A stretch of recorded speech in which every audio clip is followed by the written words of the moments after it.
Welcome to another virtual meeting of Decolonizing Global Health, a course and public lecture series organized by the Science, Technology, and International Affairs program in the Edmund A. Walsh School of Foreign Service at Georgetown University.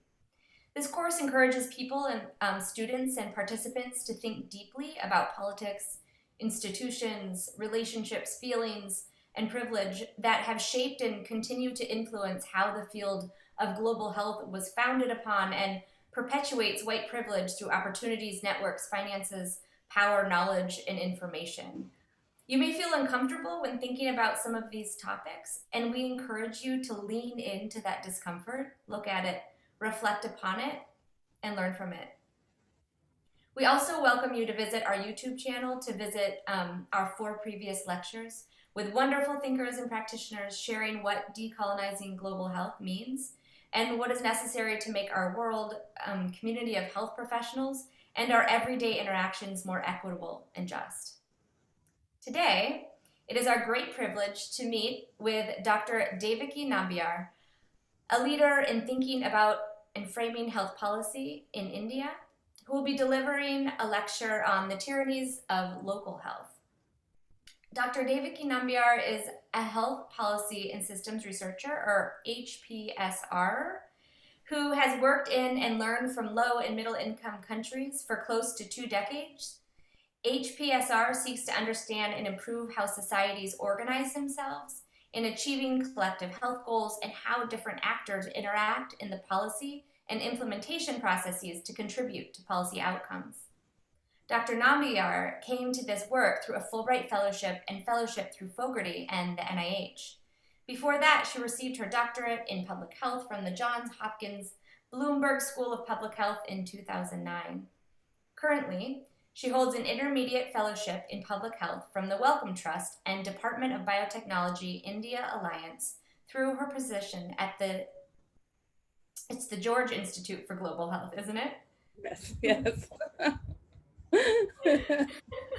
Dr. But Nambiar's nice. It's not. Dr. Nambiar's team strives towards the conduct of rigorous and systematic decision maker and community demand driven research, postgraduate teaching in HPSR, as well as technical assistance to government and civil society institutions with an emphasis on social exclusion, health equity, gender mainstreaming, and health for all. She lives in Delhi with her partner in ideals, 2 rebel daughters, and a canine philosopher. On the tyrannies of local health takes its cue from our first lecture, Professor Pai's magisterial tour of the contradictions of the decolonization of global health, as well as Kothari and Cook's seminal work on participation. The New Tyranny? This lecture presents reflections on being labeled as someone who lives and works locally in a low and middle income country. She will present 4 tyrannies of language, concepts, partnership, and representation to reflect on how global contradictions are reified at local levels in the global south, creating ever more vexatious hypocrisies. Dr. Nambiar will end with some thoughts on how we may reconcile or live with the hypocrisies inherent in public health research and practice today. Welcome, and thank you so much for being here. Thank you, Emily. I'm so glad technology has decided to cooperate. Let's hope this lasts. I also want to thank Claire very much for coordinating the series along with Emily. It's really been a spectacular opportunity for me. But I have a tendency to meander, so I have written comments and I will also show some slides. So let me just get that sorted.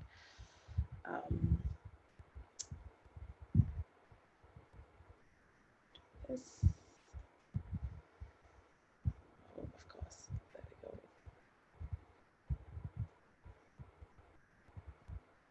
Oh no. So vagaries of technology, I don't have permissions on this machine to share my slides or something like this, and I'll have to leave and come back. So perhaps I'll just get started. And there's just some funny pictures of myself in this mostly. So we can have that as supporting documentation. So what I have for you in this talk called On the Tyrannies of Local Health are some thoughts that I have on late nights and moments of procrastination. where I pick up threads of unfinished thoughts, unraveling tapestries of my subconscious and feeling like I really need chocolate, after which I have to remind myself to snap back into it to get back to sleep or back to work. So again, Claire and Emily, I'm very grateful for this opportunity to meditate on these meanderings and to make them the center of my labor in the past couple of days. It is actually a treat, and I'm quite grateful for that. So as Claire and Emily have been saying in the course of these lectures, this is a safe space, and I will be very angsty in the coming period of time, so I hope you will indulge that. As Emily explained, I come to you as someone who hasn't yet the maturity to handle the deep hypocrisies of global health or local health for that matter.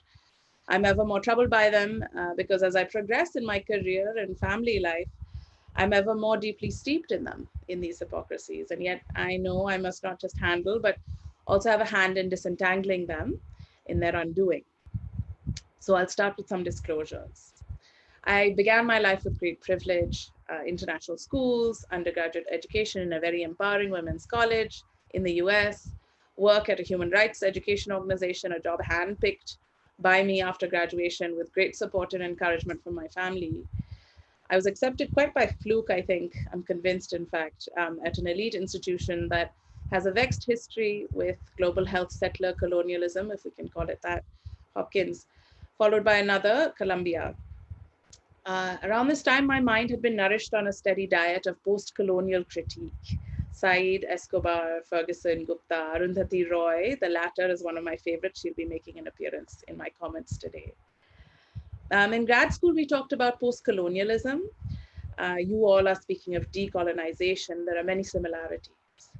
We spoke passionately about the need to address power imbalances, about solidarity, especially in the global south, and the need to be in the field.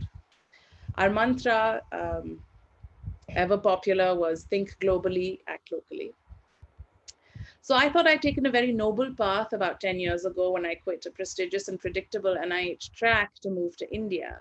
I could now be based locally, I thought, in the global south, where I could do more, be more connected, make more of a difference, be closer to the field. I began work with an elite expert committee advising the Indian government and developing a blueprint for India's path to universal health coverage. I was lucky and privileged to work alongside some of the most inspiring minds in the country in the field of public health.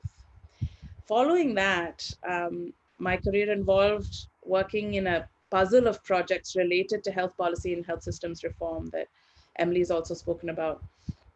But over and over in the past 10 years that I've been based out of India, I've realized that I do have a role in perpetuating, or at the very least tolerating, the hypocrisies of global health that I said, that, as Emily said in the abstract, reify themselves at the local level. So that's what I'm going to try to unpack for you. I'm helped in doing this by the fact that Professor Pai has given you all very strong bearings from his vantage. That actually helped me situate my thoughts as well.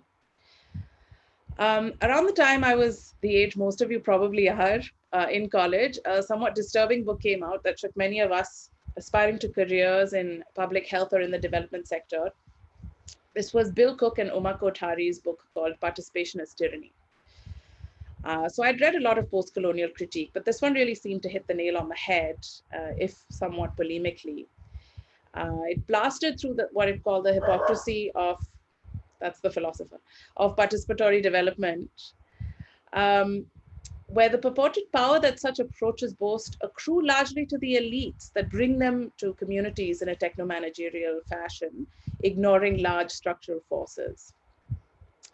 So even when 4 years on, Giles and Mohan put out another book called From Tyranny to Transformation, Cook doubled down on his polemic. He was invited to write in that book, but he doubled down and he offered some advice, which I will also present, or rather I'll bemoan it, and that'll be towards the end of this talk. So just wait for it.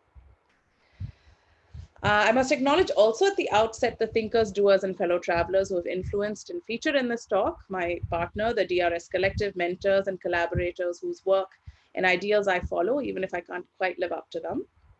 The Adequate Project team that just had a global meeting yesterday, which threw up a lot of issues. The team from our 3-state ethnography of traditional healing, as well as the healers whose knowledge we tried not to plunder. Some friends and colleagues who may prefer anonymity given the content shared here, I acknowledge them and the many hidden transcript conversations we have had about how things really go. As an Indian origin, cis woman, person of color, an English speaker with a liberal arts and postgraduate education, it didn't matter that I was well below the US poverty line with student loans, mind you, when I moved to India. A few years after I got here, I was chatting with a friend about my privilege, that despite all this, I was easily in the top decile of the country in terms of economic status. My friend chuckled. "You are the 1% here, my dear," he said. But these things are a matter of scale, as I shall hope to demonstrate as I go on. So this lecture, as Emily also introduced, has 4 moments or pivots of reflection. The first is language, the second is concepts, the third is partnerships, and the final one is representation. You are forewarned, I will be honest, inchoate, and far from remedial. Here we go. We're going to start with language. तो जुबान के मुद्दे पे मैं कहना चाहूँगी कि हालांकि 4 जुल्मों के बारे में मैं बात करने वाली हूँ, मैं स्पष्ट रूप से इनके ऊपर बात नहीं कर पाऊंगी क्योंकि मेरे पास वक्त नहीं है और बीच-बीच में मुझे रुकना पड़ेगा ताकि आपको समझ पाए मैं क्या बोल रही हूँ। आप में से काफ़ी लोग होंगे जिनको बिल्कुल कोई अनुभव नहीं होगा कि मैं क्या बोल रही हूँ और मैं किस नज़रिए से ये बातें कर रही हूँ। So to summarize what I just said, I introduced what I was going to do in this talk. I don't know how many meetings you have gone to where interpretation is simply a sentence, someone just saying, "This person said hello," or something like that. I've lost count the number of times I've been to meetings like that. Remember how awkward that is, or imagine how awkward that is. Now think of what a travesty it is also. Nobody did anything about it. You were in the room and you can't or won't do anything about it. It's a very uncomfortable feeling. Some years back, my friend Sapna organized a policy meeting of community health workers, frontline health workers across 6 states of India. The event was held in New Delhi, the national capital, in one of those typical development event venues. Emily, I think you've been to them. For a change, we tried to do something different. For a change, the expert panelists were women from urban slums and rural villages who practice public health. They were women who provide health education, monitor pregnant women, and ensure that children are immunized. The audience, not providing expert opinion for a change, but there to listen, was a group of eminent Delhi-based government officials, donors, and academics, the doyens of Indian public health, if you will. They listened closely and attentively as health workers presented public health challenges as they experienced them. Women undergoing hysterectomies as routine treatment, government schemes not reaching intended beneficiaries, and the yawning lack of health education for the poor in a comprehensible language. And of course, all of this was in their local languages and dialects of Gujarati and Hindi. The Q&A followed, and then things started to get scattered. English, the language that comes most easily to most of India's technically trained public health community, just took over. At several points, Sapna had to jump in to translate complex English is Hindi and English, policymakers speak, into clear Hindi health workers speak. The question would be, ये program implementation का long-term impact कैसे measure करते हैं? It was impossible to convey long reflections in constant translation. And who lost out? Our experts, the frontline health workers, lost out. Why? Because of us. Because of Sapna, because of me.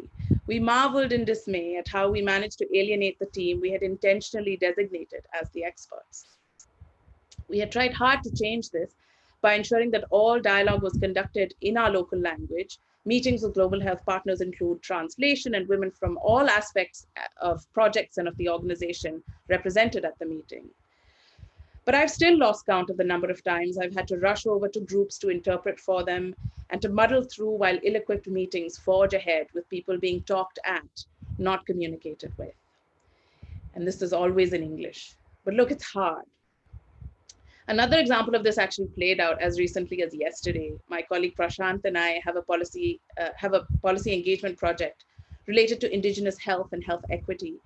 Members of our team are from the Solega Nation. It's an Adivasi group, a tribal group that was represented at a global meeting that included similar teams from Kenya, Vietnam, South Africa, and Thailand, working on very different issues. Ours happened to be in partnership with the Soliga Nation.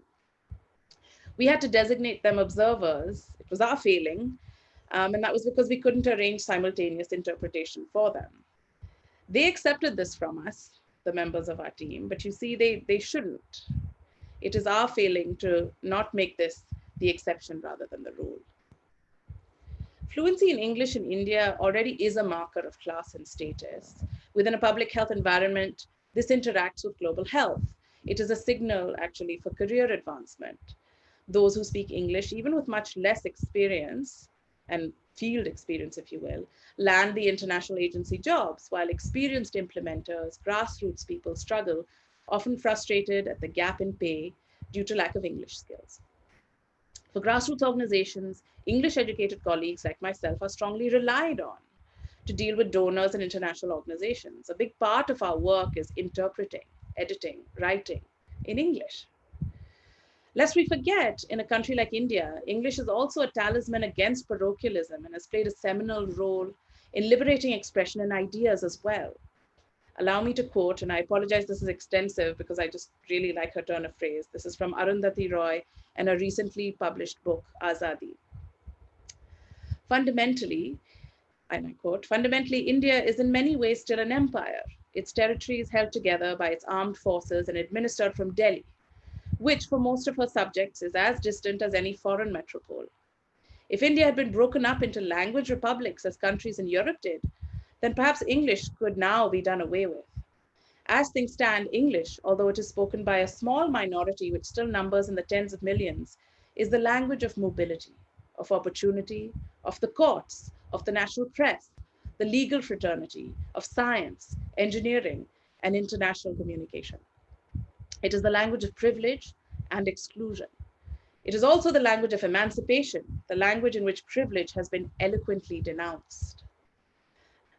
Annihilation of Caste by Dr. B.R. Ambedkar, the most widely read, widely translated, and devastating denunciation of the Hindu caste system, was written in English.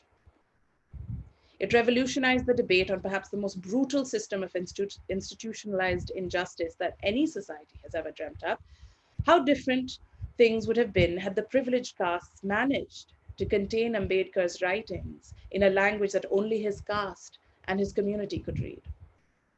Inspired by him, many Dalit activists today see the denial of a quality English education to the underprivileged in the name of nationalism or anti-colonialism for that matter, as a continuation of the Brahmin tradition of denying education and literacy, or for that matter, simply the right to pursue knowledge and accumulate wealth, to people they consider Shudras or outcasts. To make this point, in 2011, the Dalit scholar Chandrabhan Prasad built a village temple to the Dalit goddess of English. She is the symbol of Dalit Renaissance, he said. We will use English to rise up the ladder and become free forever. So that's English for you, vexed as it is in India. The next area is concepts. A central concept in my work is universal health coverage, or UHC. I hope many or most of you are familiar with that. Again, I thought it was noble when I started off working with UHC, connected as it was, I thought, to the legacy of the Alma Ata Declaration on Comprehensive Primary Healthcare, the idea of health for all, if not by 2000, then by 2030. UHC is connected to the third health-related sustainable development goal. It's in fact target 3.8 of the SDGs. There's even a UHC day that some of you may celebrate. It's 12th December. Countries come together and share experiences and lessons about their journeys on the path, the progressive path to UHC. There are various movements and networks, joint learning networks and so on linked up to UHC, and it really feels like globally, this has been a force for building solidarity in the service of public health.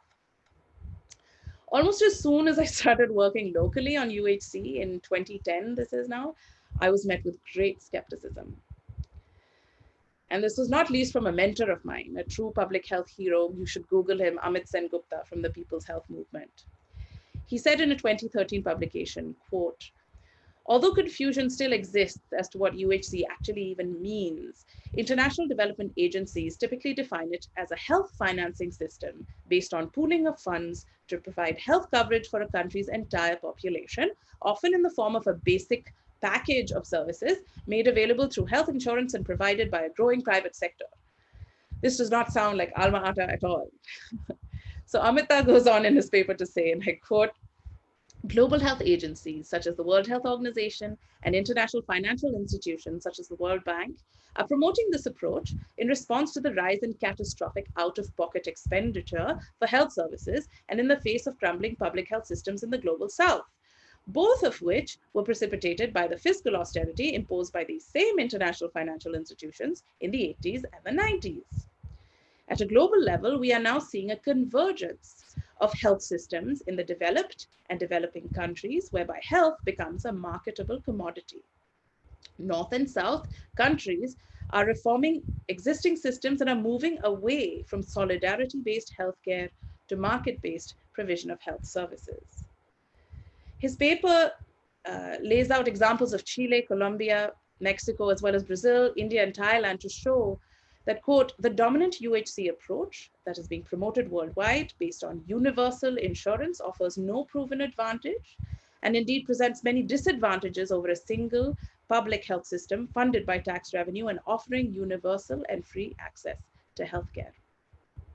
The latter continues to promise more equitable health outcomes, and it is more affordable for low and middle income countries as it keeps investments and social control in public hands and limits administrative expenses, end quote. The COVID-19 epidemic has brought out sharply the importance of public systems. I think you can all agree on this. I hope at least. We have seen the world over that private systems have faltered in their responses and that public systems have been facing the brunt of the response anyway.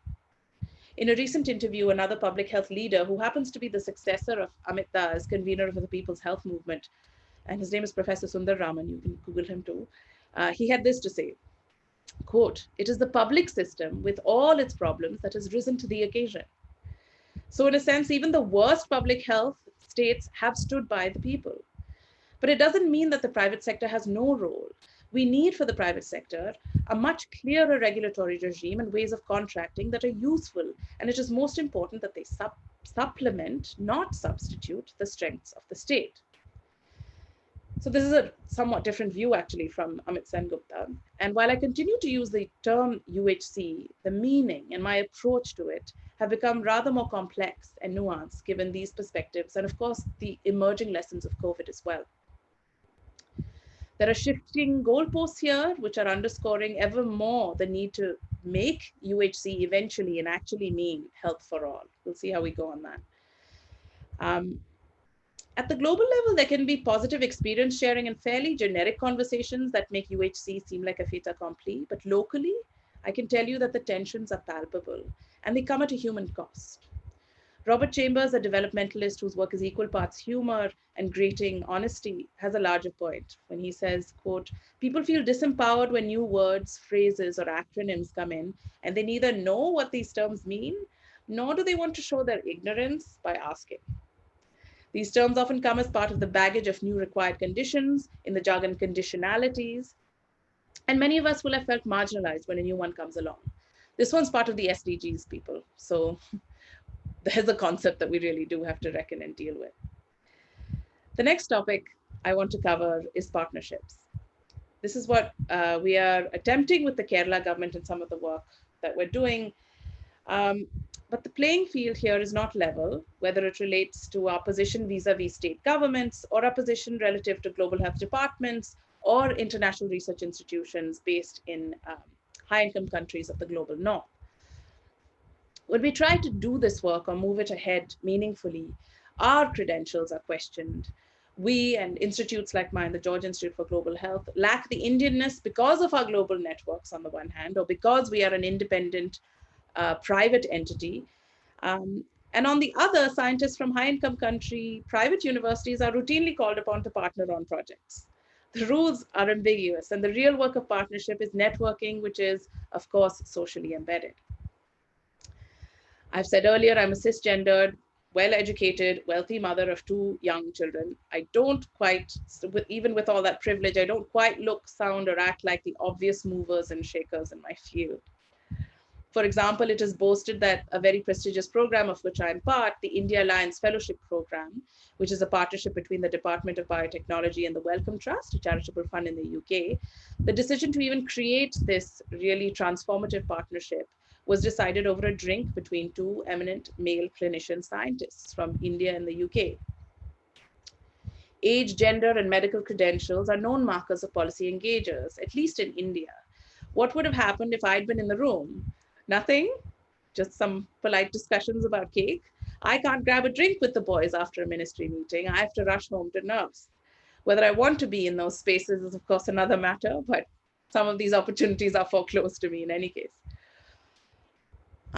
And if I turn my gaze, I'm actually struggling about being present in other situations, about other partners. I'm struggling to find a time that I can go and speak to the residents of a homeless shelter we are working with, who are all recovering from TB. I want to work in partnership with them, but I have to be present for that. And in COVID times, as we can all see, it's really not that easy to be present for partnerships. So right now what we're doing is we're slowly figuring out a time that I can go meet with the shelter residents. But what we really need to do is launch an ambitious program of research with them, the shelter program staff, me and my team, to help improve their conditions of living and of work, their prospects in health seeking, their health outcomes. What we need is a big consortium, a collaboration. So I can have my meetings and make sure that everyone speaks and we find ways to interact and be equitable. But what I need for that is to score a grant, right? So domestic funding for research, let alone research consortia, is relatively scant, with the exception of some foundation funding and competitive windows.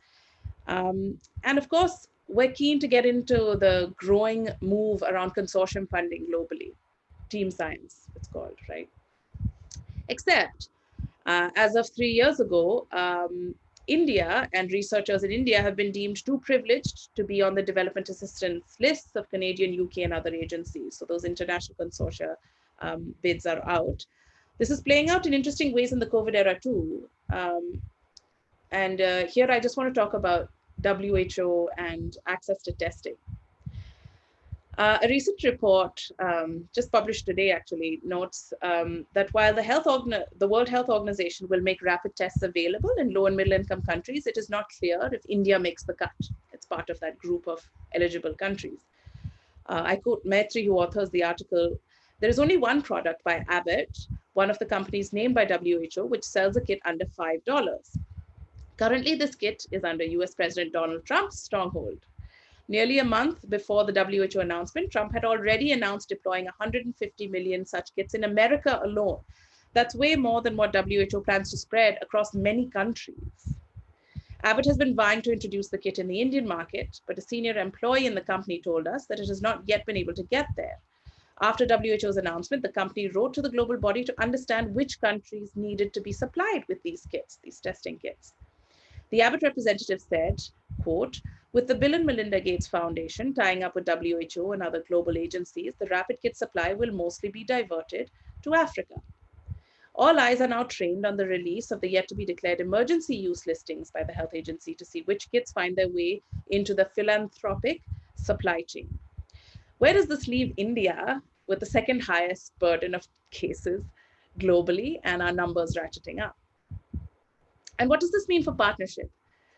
Some of the things it could mean is first, that philanthropy as a major player will shape what health partnerships, including in health research, look like. Second, their priorities, that is the priorities of philanthropies, and their visions for partnership elsewhere in the world affect the ability to partner here. There are other structural constraints closer to home. Indian scientists want to lead consortia and carry out relevant research in partnership, but we cannot be leads or principal investigators on research projects. And given the funding regulatory environment, we cannot lead consortia, as sending funding for research work to other countries is prohibited under our Foreign Contributions Regulation Act. So if we even qualify to receive this funding, we cannot send it out to other countries. How does one lead a consortium? As of a few days ago, we are in fact not allowed to subcontract and give out funding domestically either, which, as you may know, this is targeting a wider range of players in India, and is associated with the closure of agencies like Amnesty International in the country. So our recourse, quite literally, is to become for-profit entities and function like businesses carrying out services on contract, which could include research as a business service. We could become part of a philanthropy's social responsibility bottom line, which may change or align as per the wishes of its board. That somehow doesn't sit right for someone like me who sees research as a public good. Perhaps I'm being naive, but there's something quite unfair about the way this is set up. My main option is to lower my ambition, let high-income country PIs lead the way, and demonstrate my worth in terms of value for money on their projects. And here I can't resist quoting Chambers' slightly cringe-worthy poetry here from Provocations for Development, a book that you should all check out, published in 2012. Towers were ivory once, now they're steel, built by business that strikes a hard deal. What you'll find, they will say, good researchers obey. Dogs on salaried leads brought to heel. Money talks and will tell what to find. To all contrary data, be blind. To assure the fact checks, always find good effects. Put discrepancies out of your mind. When the donors of aid fund our work, we have duties we never should shirk. With detached objectivity, we find their projects reduce poverty. How to fiddle your findings is fun, and exploring that frontier's begun. One good ploy, most agree, is to hide what you see. Be opaque, and the battle's half won. Indeterminacy sets us free. What our sponsors want and the what we see. We select every sign that their products are fine and unblemished their morality. So like dogs, as old Pavlov explained, let's have reflexes carefully trained. While real dogs salivate, we instead fabricate, and our livelihoods thus are sustained. My best friend is a dog, so that part is a bit, it has a different meaning, but I think you're getting my drift. Let me talk now a little bit about representation. I have two threads here. I meant, including in this lecture, to represent something, to represent attempts to decolonize or somehow offer a different approach of working in the global South. And I'm trying, I am, but I'm failing daily. Even my successes are suspect. If I'm asked to serve on a committee, global or otherwise, I wonder, am I a tick mark on a checklist for the very aspects of my background, gender, location, expertise, for which there are greater calls for diversity now, because it's in vogue? Is it perhaps similar to the representation that Dr. Eli Nelson was also talking about of Susan LaFlèche Picot's? Should I just buckle or use the opportunity? How should I use these opportunities? Does my role as a representative of an advocate for the research I do, in its very unfolding, pull me further and further away from my localness? Does it make me less and less authentic? Spending time writing essays or papers and not spending time with Ashas in Shravasti or young mothers living in Kabir Basti shelter? I'd like to share a quote I use in my teaching on community action in health, which has guided some of my thinking. Quote, when we are still looking for the path we wish to tread, walk in front of us. Help us find the way. Then, as we grow surer, walk beside us. And finally, when we are truly strong, you must learn to walk behind us. We will still need you in case we stumble and fall, but you must finally learn to walk behind us. This is a quote from Sundaramma, a women's collective leader from Bidar in northern Karnataka, from a book by Shireen Jijiboy. So perhaps we can think of the various partners in our research along this continuum, even the people we research with and hopefully not on. The people whose experiences we seek to document and the people whose experiences we represent in our lexicon should be somewhere along this continuum, and we should act accordingly. We should know when to help find a way, to walk beside, and eventually to walk behind. And I found that we actually spend a lot of time thinking about the people we are representing without the reflexivity of where we are actually standing in relation to them. So for that reason, this kind of an approach may be helpful. We tried a few years back to do something different in an ethnography we carried out with local and traditional healers in South India. This is some years back. The work was very difficult. It was carried out in partnership and dealt intimately with issues of representation and also of concepts and language, as I've mentioned earlier. So permit me to quote extensively from two of our papers that I'm happy to share later on. Many months into our fieldwork, our method revealed that beyond a purely academic inquiry, we needed an action, an interaction that would bring different perspectives together. In January of 2016, we hosted 1.5 days of an interactive dialogue among traditional healers or Vedyas, NGO representatives, academics, and government officials. The dialogue brought multiple perspectives, actors, and experiences alive when key issues around recognition and legitimacy, documentation, and future directions of local health traditions were debated and discussed. It also placed us as potential catalysts in a shared journey of advocating for what they call revitalization of local health traditions. This was evident in a wrapping up session in this dialogue, where expectations and responsibilities on or for different actions related to local health traditions were spelled out for us. Beyond this, our ethnographic inquiry unraveled an important and hidden reality of healthcare in India, revealing the problematic of a litotic approach to local health traditions. So a litoti is when you describe something as what it is not, right? So local health traditions are non-institutionalized, they are non-certified, they are non-documented. Such a litotic reference emanates from the power of the state to define the legitimacy of a system of medicine and hence its inclusion in national health systems through standardized governance instruments of training, certification, registration, and licensing. Our narrative synthesis showed how the organization of health services in post-independent India created a hierarchy of legitimacy with biomedicine at the top, followed by 6 Indian systems of medicine, later renamed Ayush, Ayurveda, Yoga, Naturopathy, Unani, Siddha, and Saurigpa, and there's homeopathy also along with that, which is widely used in India. And alongside that, there were non-systems of medicine like local health traditions, earlier known as folk medicine or indigenous healing. These were cast as the residua that fell outside the purview of the state. The recent coinage and turn to the idea of local health traditions since 2002 continues to refer to these as undocumented, non-certified, non-institutionalized forms of knowledge and practice, as those that are non-allopathy and non-Ayush. The government, as well as NGOs we spoke to, largely subscribe to such a view, manifest in their revitalization strategy. The view of healers themselves, however, was different. In a meeting we observed, the power of Siddha healing was described as Kuritirkul Irkam Oli, meaning a light inside a pot that has to be taken out to the world. The power, as healers experienced it, was burning bright. It was just contained and hidden from broader view.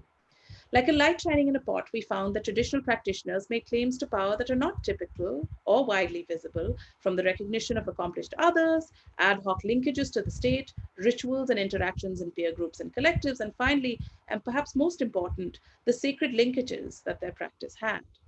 These negotiations occurred in a broader context where formal and established legitimacy in the eyes of the state did not exist. Our study also revealed that local health traditions, far from being a unified category as projected in the policy texts and implied by the idea of revitalization, including efforts by NGOs we spoke to, represent actually a multiverse of healing experiences, expectations, including from the state, modalities of revitalization, cast across gender and types of healers, Adivasi or tribal or not, modes of acquisition of knowledge, paramparic or traditional Vedyas or non-paramparic Vedyas, Nat Vedyas who are local healers, and also properties of healing expertise. So much greater richness than something like the idea of revitalization of local health traditions. So what rich lessons we learned. We have some other papers and book chapters on this work, but following that meeting and all the work that we have done since, my co-researcher Arima and I are the ones who are authoring these papers, not our participants. And we're still thinking about how to move this work ahead. And here we are guided by one of my other another great quote actually, and this is thanks to Renee Lowenson in her book. It's from an Aboriginal leader called Leela Watso. If you have heard it, then it'll be nice to hear again. And she has said, if you have come to help me, you are wasting your time. But if you have come because your liberation is bound to mine, then let us work together. I have purposely left almost no time for my conclusion, just to say that the fates of the people we work with are intimately bound to ours, and that intellectual and personal honesty are required as we move forward. I have, like you, tried to solve my way out of some of these conundrums and shared many of the questions you asked Professor Pai at one of these earlier sessions. Back when I was in grad school, I had Sam Cooke. So I'd like to revisit his advice with you now. He had, let me see, I had these written up. He had he had 7 rules. Let me go over those. Rule 1, don't work for the World Bank. This is tricky because the bank has changed a lot in the last 15 years since 2005 when he wrote this. Perhaps not fundamentally, but even back when it was said to be evil, some of the efforts towards participatory development, of course, the ones that weren't sustained, were actually quite powerful. Is it foolish to not work for the bank? Can one work with the bank, but not for the bank? This is a murky one for me. And actually, you could replace the bank with various other entities in the current era, I suppose. But that was his first one, don't work for the bank. Rule 2, remember, co-optation, co-optation, co-optation. I have seen this happen over and over. People claim to want to do participatory action research, and they have the topic and their interventions decided. They'll quote some Google sections of Paulo Freire. It's pretty bad, actually, including in India. We have to watch out for this one because people like me are most likely to be the agents of co-optation in many situations. Rule number 3, data belong to those from whom they were taken. Yes, and we have to think about what we're going to do about that. And the Local Health Traditions Project really put us in the thick of that. This refers to things in the way Bill Cook writes about it. He refers to things like consent for interviews and photos. I feel like those are obvious at this point. He also talks about general conversation and disclosure and general water cooler conversations, you know. That knowledge isn't yours. It was given to you from someone else. And those people have stakes as well. So a lot of what I've done in this lecture is actually that also. I have generously borrowed from others and I have acknowledged this, but is that enough? Should I have contacted them? Should they be involved? Should they be co-authors? I mean, we talk about the whole academic exercise being one of a kind of plagiarism, but it gets more serious when it comes to populations that we deal with locally. Rule number 4, work only in languages you understand as well as your first. This is a tough one for me. India boasts 780 languages. 22 are recognized by the Constitution. 38 are awaiting accordance of status by the Constitution. To work only in the languages I understand as well as my first is tricky. I'd like to venture languages I can follow, and perhaps I would amend this to say work in languages that you will be continuing to speak for the remainder of your life, giving yourself the time to learn it. So not doing short projects, but continuing to work with those communities over a long period of time and learning the language and learning with the group you're working with, maybe via media. Rule number 5, always work for local rates or for free. We often don't have a choice here. I happen to be working for local rates, but I will say I have digressed from this almost precisely 3.5 years ago for a very specific reason. My daughter is 3.5. Living in Delhi introduces hazards to my family, quite literally the air we breathe, because of the off-the-charts high levels of pollution here throughout the year, through many parts of the year, I shouldn't say all through the year.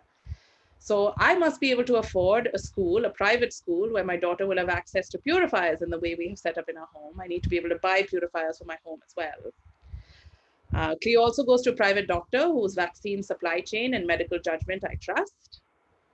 I tried to deliver in a public facility, but I was vetoed.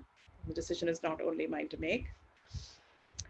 So I do work on consultancies with the World Health Organization. I'm a mother. And I must ensure that my choices are healthy for all and not inflicted on my family. And yes, that makes me a hypocrite. And yes, that makes me deeply uncomfortable. But then I also get to do things for free that I'm passionate about and that I care about. This lecture is an example of those things. I feel a bit better. Rule number 6, have it done to yourself.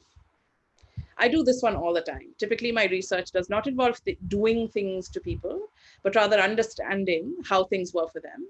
But I go along.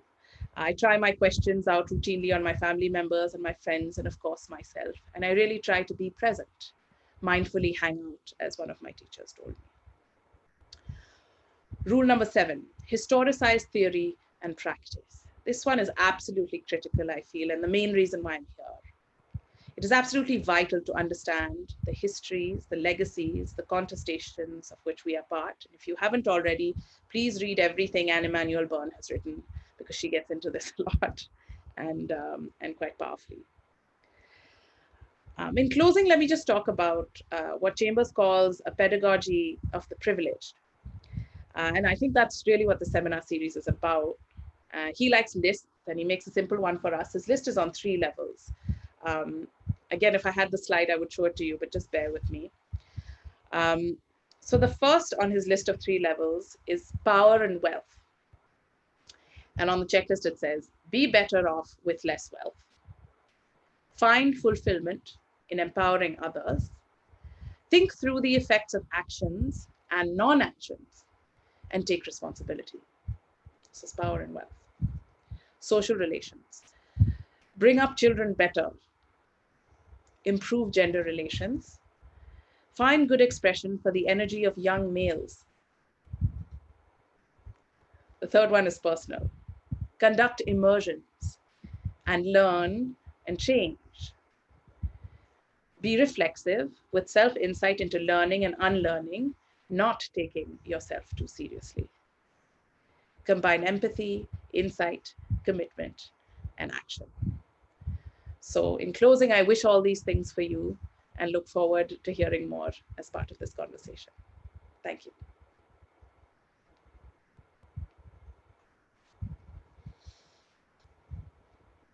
Well, thank you so much for joining us today. This was just such a privilege to share some virtual space with you, Devaki, after many years, almost a decade since we were together in Delhi. And I followed your work pretty closely, so it's really neat to see all of this work. Yeah, do we have time for a quick Q&A? I'm sure you're exhausted. It's pretty late there. No, it's fine. No one's trying yet, so I can. We can do it.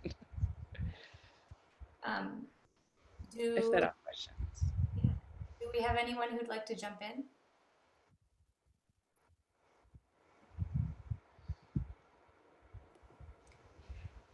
I can ask a question. Okay. If you do have time. Are there, if you would go back to yourself in college, would you take the same path? And what things might you do differently and might you do similarly? You've talked about a lot of things throughout this great seminar, but are there other things that you think you wish you would have maybe rethought? So I had, in Hopkins, there were a couple of these lone voices, these like voices in the wilderness were like very different from a lot of the other coursework that was being taught. I didn't take some of those courses. I regret that.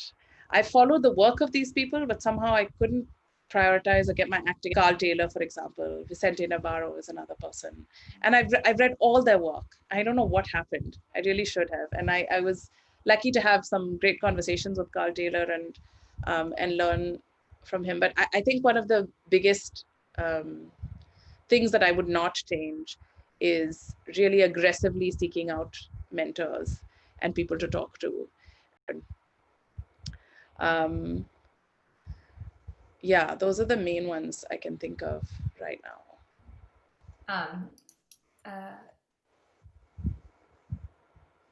Yeah, if anyone else has questions. So I had a question, if that's okay. I just have to jump in quickly while the students are gathering their thoughts. So we've had in some of our past discussions the difficult conversation about how we, those of us particularly based in high-income countries, who are from high-income countries, who have trained in global health, or in the case of our students are actively training in global health, and feeling very conflicted about what that means going forward, particularly in the context of decolonization and appreciating local knowledge and expertise. it's a difficult question, obviously, but I wonder if you have any advice for these students in terms of how they can be continue to be passionate about global health while respectful of all of these challenges. Claire, I'm in many ways in a very similar position to yours, you know. I think, so in that, I'm dealing on the one hand with people who have an incredible amount of privilege and are keen to make that connect, but you know, are not sure exactly how to do it on the one hand. And then people who are really passionate and committed and have not had some of the privileges that allow you to kind of have the renaissance that Chandrabhan Prasad was talking about, you know, to have access to English, to have access to international universities and those conversations, for instance, in that team.